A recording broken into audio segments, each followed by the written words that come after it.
Let's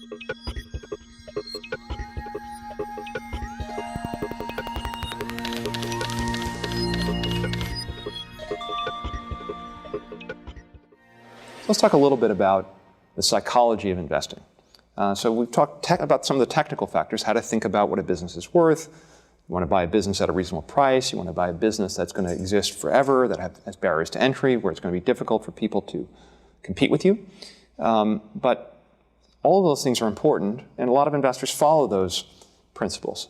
The problem is that when they put them into practice, and there's a panic in the world, and the stock market's heading down every day, and they're watching the value of their IRA or their investment account decline, the natural tendency is sort of to do the opposite of what makes sense. To be a successful investor, you have to be able to avoid some natural human tendencies to follow the herd. When the stock market's going down every day, your natural tendency is to want to sell. When the stock market's actually going up every day, your natural tendency is to want to buy.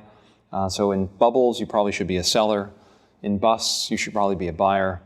And you have to have that kind of a discipline. You have to have a stomach to withstand the volatility of the stock market. Key way to have a stomach to withstand the volatility of the stock market is to be secure yourself. You've got to feel comfortable that you've got enough money in the bank that you don't need what you have invested unless for many years. That's a key factor. Number two, you have to recognize that the stock market in the short term is what we call a voting machine. It really represents the whims of people in the short term.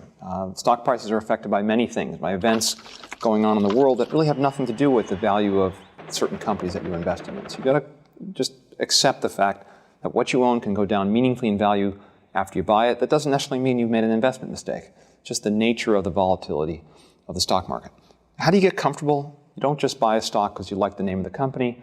You do your own research, you get a good understanding of the business, you make sure it's a business that you understand, you make sure the price you're paying is reasonable relative to the earnings of the company.